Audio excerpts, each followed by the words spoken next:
Oi Brasil, olha aqui de novo com mais uma entrevista maravilhosa pra vocês. E agora é com dois superastros de Hollywood que se reuniram pela primeira vez, Ryan Reynolds e Hugh Jackman. Eles são os protagonistas de Deadpool e Wolverine, um dos filmes de super-herói mais aguardados dos últimos tempos. No longa, o mercenário tagarela desfruta de um aparente momento de calmaria ao lado da amada, enquanto o mutante das garras se recupera dos seus ferimentos. Os dois, entretanto, terão seus caminhos cruzados e darão início a uma improvável aliança. Aliança essa que, na vida real, com Hugh e Ryan, está mais do que sintonizada. Eles estiveram aqui no Brasil nessa semana, no Rio de Janeiro, conheceram a cidade, interagiram com os fãs e óbvio que eu tinha que conversar com essa dupla. Então dá só uma olhada como foi esse papo exclusivo.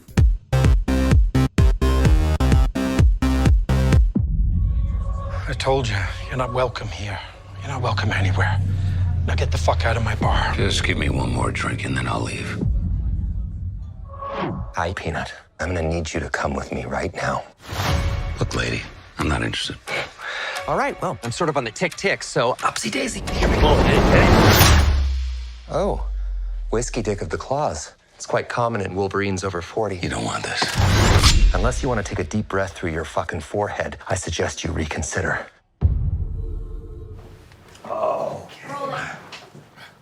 Look at my wallpaper. I love it. Oh, sweet Mary Poppins. Yeah. Little dog pool. Yeah. I'm super excited about this movie, and a lot of fans are excited about it too, because it says that it will reunite the MCU universe, a lot of expectations around it. What are your thoughts on that? I don't have a lot of that kind of. I think a good movie is a good movie is a good movie. That's all. I don't know that looking at that sort of holistic thing. I think the movie's really well timed. Mm-hmm. I think in the cultural landscape around comic book movies right now, I think Deadpool and Wolverine's coming along at the exact right time, but that's not our strategy. That just is luck. Okay. And there's a lot of expectation too around Wolverine finally wearing his mask on. How was it to wear it for the first time? The suit. Not the suit, the whole suit from the H code. Wearing the yellow and blue was something that we had talked about for 24 years, and it was generally considered that won't work. It just won't look right. It won't look. Somehow it works in the comic book, but it won't work in a movie. And now I can't imagine doing it any other way. And it was literally when I first said to Ryan, I said, "Are you up for it? I really want to do this. I want these two characters together." He said, "We have to do the yellow and blue," and I was like, "All right." And in my head, I was like, "I don't know." It's amazing. My first rejected pitch for Kevin Feige 6 years ago was also the yellow and blue. Oh, really? Yeah, that's where it started. I was like, oh, he's in the yellow suit. Do this. He's like, okay, no. Yeah. And it's the first R-rated movie in this new era on Disney. How was it? How did you pitch that to them? I think it did. There was never even a discussion. They knew that if you're going to bring this character or import this character over to the MCU and under the House of the Mouse, you're going to, you're still going to have to do it the way it's meant to be done. There's no other way. So it wasn't really discussion, and it was, the rated R side of it, I think gets too much emphasis. It's not rated R. We're not exploiting the rated R thing to just shock and do kind of. It's all in service of authenticity to these characters and being able to tell the story in the best possible way. So, this particular one too. I mean, my 9-year-old daughter watched it. I mean, it's rated R, but it's not just, the characters are shaggy dogs. It's not like a, grounded. It's grounded in a comic book world, but it's not like a documentary about an event or something. So it's no, I think it's the whole point of this thing is just pure joy. It's for people to walk out of that theater and not see a movie that is a commercial for another movie. Just see a movie about characters they know and love and get to enjoy the completeness of that story. Walk out of the theater feeling like they just had the best time in their lives. Yeah, and Hugh, from the last time that we saw Wolverine, it was there was this very dense movie, and now you're doing like this, I don't know, R-rated and still at the same time a comic movie, a comedian movie. How is it for you to do this part in a different way? Awesome. That's one of the reasons, that's really the reason why I wanted to come back as Wolverine, because I saw Deadpool 1 and I was like, I seen why fans, I'd always understood why fans had wanted these two characters to come together, why it was so compelling in the comic books. And when I saw what Ryan was doing, I just thought, oh, these two characters are perfect together. And it's a whole, I guess, different tone for Wolverine. And also these guys, there's an emotional side to this film.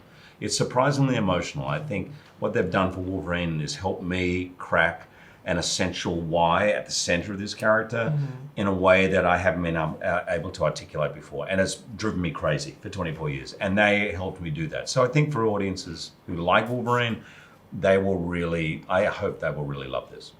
And now Deadpool has its own multiverse. And there's the Dogpool. It's been said that it's a female Deadpool. How do you pick these new characters, these new Deadpools? Well, you just wait till you see the whole thing. Because there's a lot of surprises in store.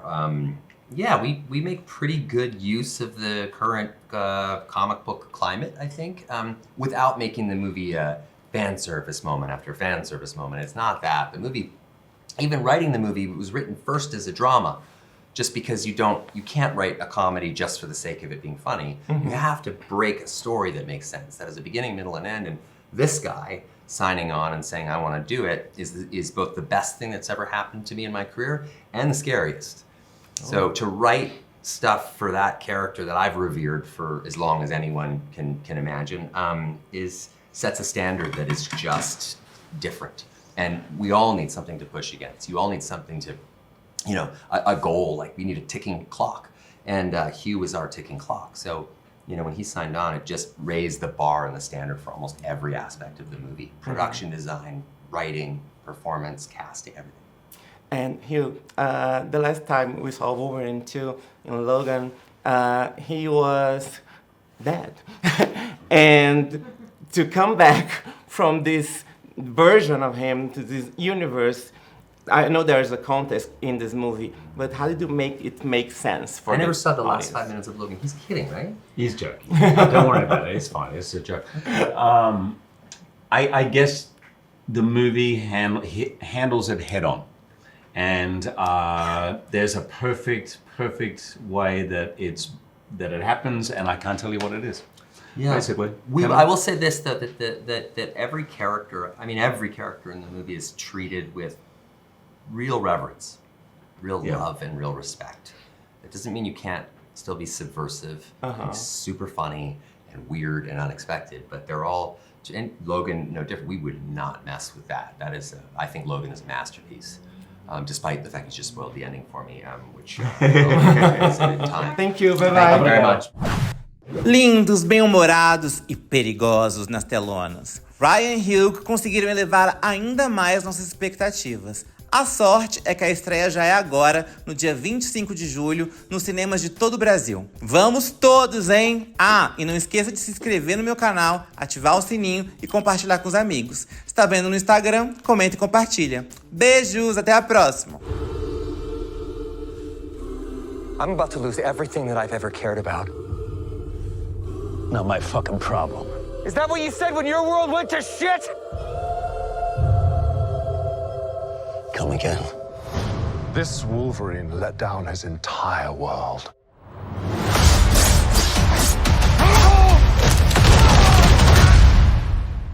Want to talk about what's haunting you, or should we wait for a third act flashback? Go fuck yourself.